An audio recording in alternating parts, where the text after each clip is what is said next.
Hi.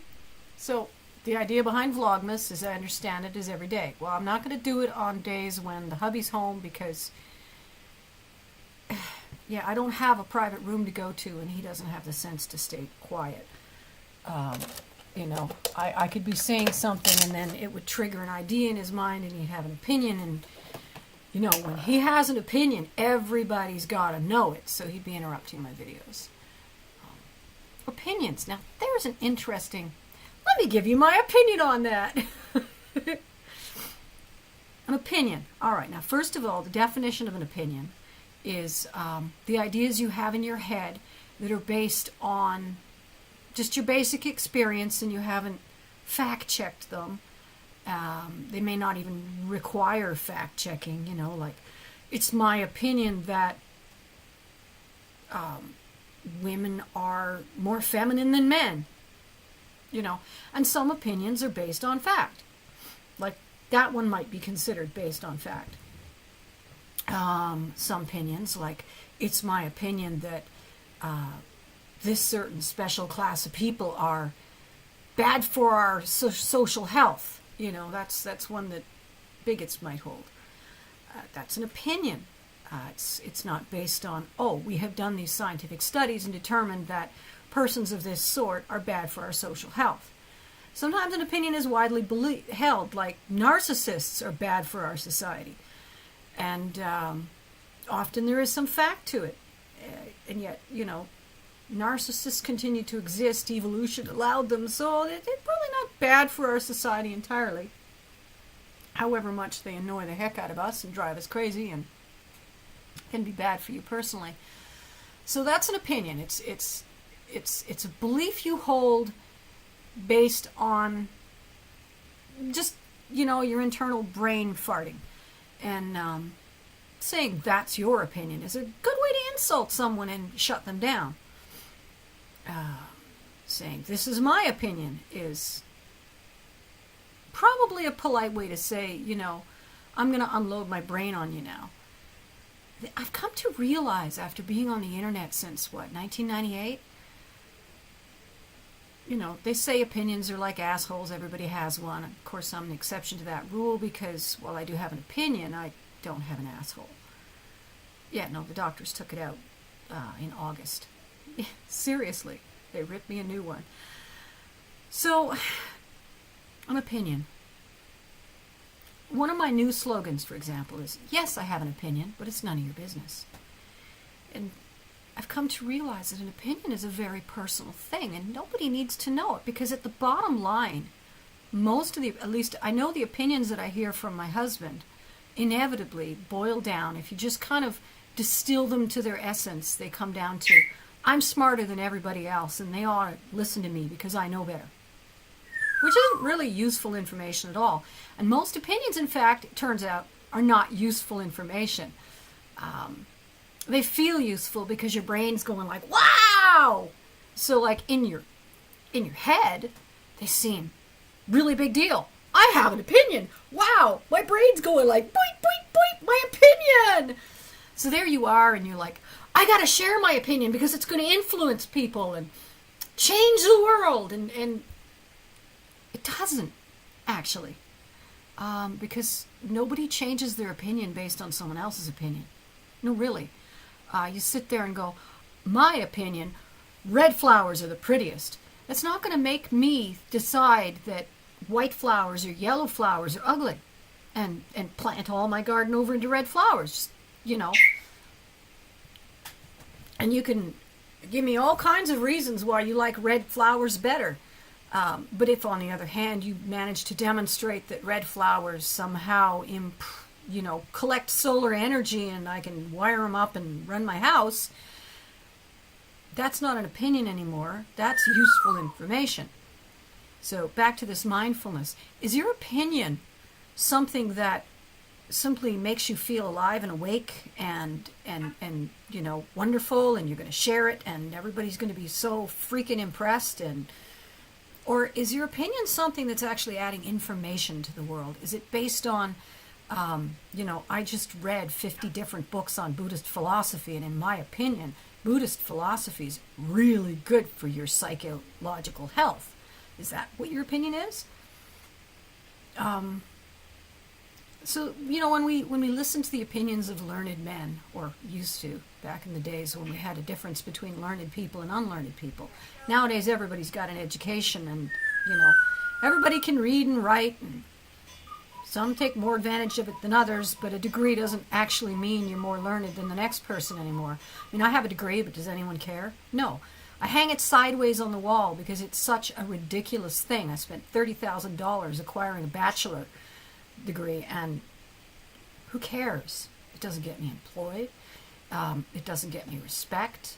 It didn't give me anything except learning how to read and write. I know how to read with depth rather than, and how to read past the junk. And I know how to write with skill and efficiency and quality. I know how to write with proper grammatical and spelling and all that, and how to make a point rather than simply ramble like I do when I'm yapping freely because I don't have a script. I didn't write it down. I didn't prepare. One of these days I'll probably give you guys a vlog where I've actually sat down and prepared what I want to say. So an opinion isn't something you need to share. No, actually, you don't. That's my opinion. Opinions don't have to be shared. They don't change the world. They may well separate you from other people because when you've shared them and someone disagrees, they may stop wanting to know you. And I don't know, I'm starting to think we've got too many opinions and not enough information.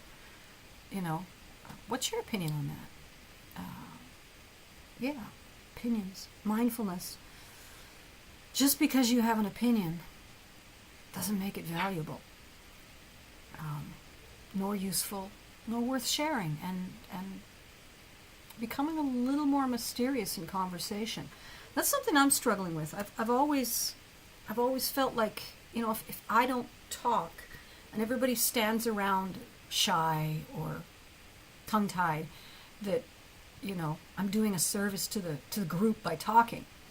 And I realized recently that sometimes I think everybody's standing around shy and tongue-tied, but actually what's happening is my sense of time is out of whack.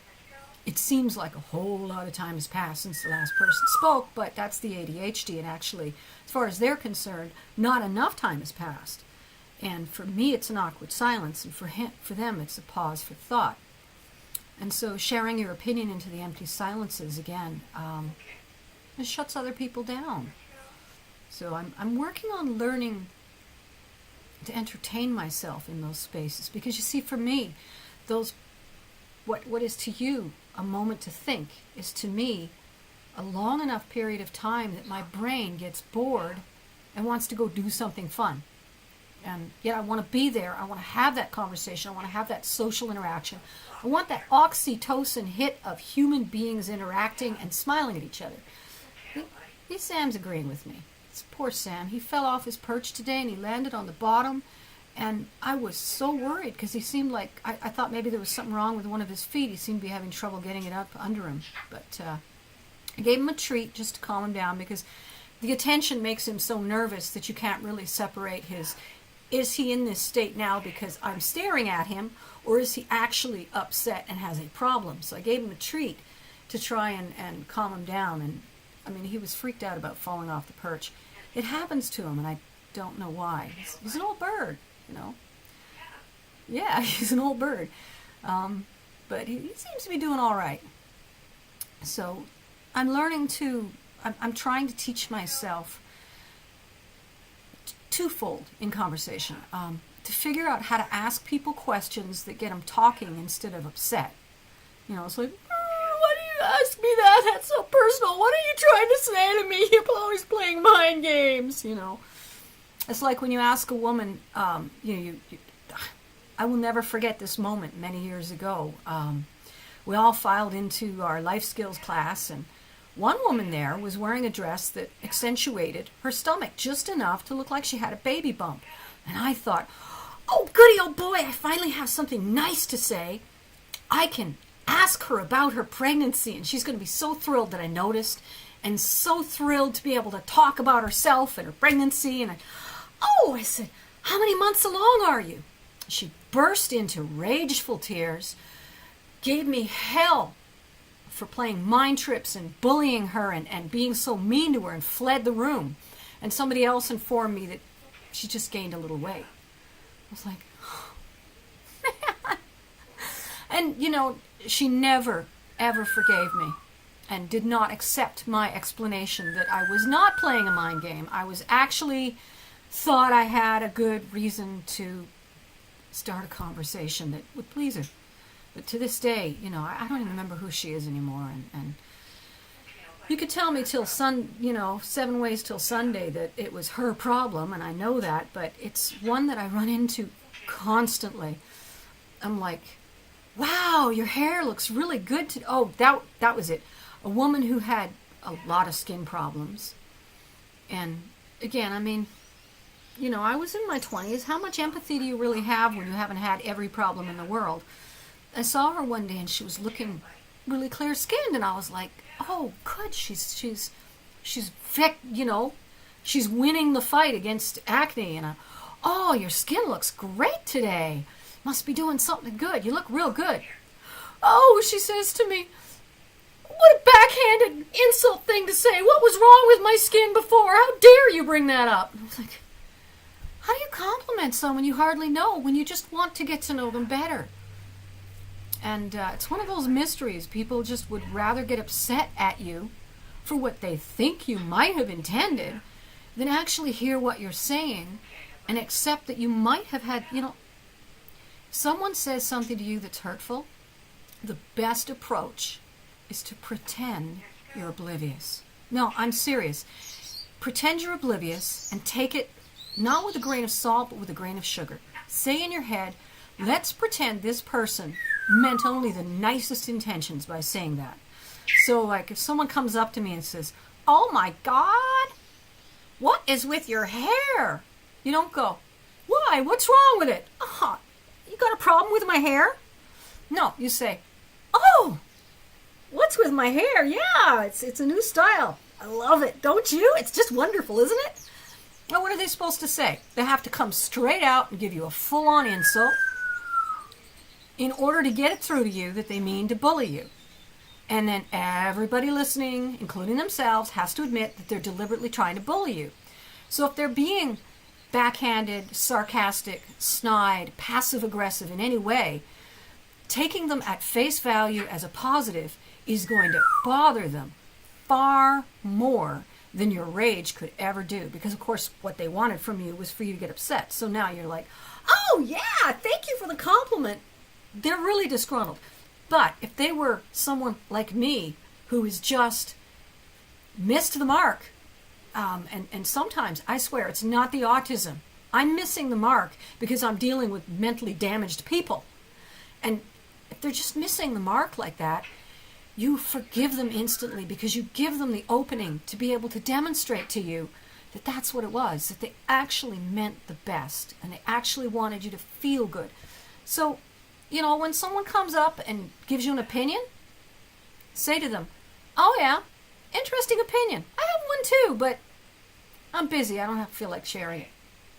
Leave them hanging. Because you didn't learn anything new about anything except that person by that opinion. And that opinion may have endeared you closer, that opinion may have driven you farther, but it did not change your view of the world. And your opinion wasn't going to do anything for them either. It's possible you both share an opinion and you can have a wonderful conversation about how you feel about that subject. And you might even have details to add which actually enrich your understanding of the subject. But in general, if someone says something unpleasant, it is better to say something nice in return. That old adage, if you don't have anything nice to say, don't say anything at all. It works in diplomacy. It works in building relationships. It works in healing relationships. Just shut up. It's not important. Nobody needs to know what's in your head. I know you feel ignored and everything, but you know, the people who are treating you like that, they'll treat you like that anyway. Opening your beak and beeping up isn't going to really help. Now, if your opinion is that this man must stop abusing this woman in front of your face, well, that's you standing up for someone. That's not being a bystander. It's not what I'm talking about. You know, you're sitting there in a room and some jerkwad goes off on how he hates a certain class of people and what he thinks they should have to do in order to qualify as rightful citizens. Well, go off on them. Give them your opinion. That's where your opinion has value, because those kind of people have a remarkable response to group dynamics. They're extremely responsive to groups. So, you know, you get bigots. They really do care what the people around them think. And if you can get everybody in the room, and if it's just you, you're wasting your breath. Just walk away. Just, you know, go put on your headphones and watch some silly video and just let them go. Because they haven't got the respect for you, or they wouldn't have sat there and given you that opinion. Because unless you agree with them, they don't respect you. So, but if there's more than one of you in the room, and one of you pipes up, the others will join in. And then you will determine whether you're in a room full of bigots or a room full of nice people. And if you're in a room full of nice people, then the one bigot in the room will learn to shut up and may, in fact, acquire new ideas, because those kind of people don't base what they believe on fact. They base it on groupthink. Groupthink, as in the entire group agrees that we should use blue as a team color, and everybody's wearing blue. Well, the bigot will never wear red. I might show up wearing red because I'm sick and tired of blue and I really love the color red. And the nice people in the room will go, oh, nice to have some variety. Don't forget, when we have the big game, we got to look like a team. And I'll be like, no problem. I get that point. I just was sick and tired of the sea of blue, so I thought I'd wear red. Whereas the bigot in the room is going to start going off on you about how you don't belong on the team if you can't stick to the team rules. So, you know, that's the thing about bigots, is they're not smart people. Bigotry and intelligence don't go together. They may be clever. They may be able to think their way through a simple problem. They may be able to come up with some clever, sideways, conversational slips, you know, and the cleverness that they have makes them think they're smart.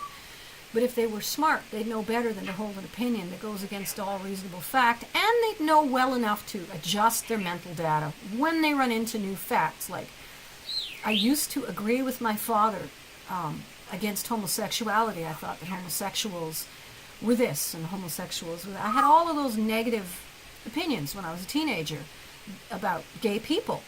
And it took years for gay people to fix me. The reason they were able was I kept an open mind. I didn't want to think that what I thought was the end of the story. So I kept letting gay people be around me. I kept living and letting live. I remember one time expressing to a neighbor who was a gay neighbor, oh, gee, I said to him, it seems such a shame when I see cute guys because, and then they turn out to be gay because, you know, I'd like to date them. And he looked at me and says, what, gay men can't have cute boyfriends too? And it was a real eye-opener. It's like, you know, there's actually plenty of cute guys out there for everybody. And, you know, that was one of those little opinion-changing moments. So, and if you're going to share your opinion, be prepared to have it argued with, because someone's probably going to. So, yeah, I'm an opinionated person, and I'm going to learn to keep it more to myself more often. Because it really does not enhance the world to share your opinion all the time. Nor does conversation necessarily require it. What I want to learn is how to ask you a question like, hey, not how are you, not what are you, but, you know, what's your favorite color? I mean, there's a simple one. Or, hey, what's new in your life? That's a really nice question. Or, hey, you been having a good day? Or, what'd you do for entertainment on the weekend? I don't know. I'm still working on it. Feel free to give me some conversation openers in the comments. I would love that. Just give me some questions that are always safe to ask, even when you're dealing with a narcissistic moron. And there we go. Almost 20 minutes. That's where I'm going to cut off the video. That's what I've decided. 20-minute videos are reasonable. So, thanks for watching.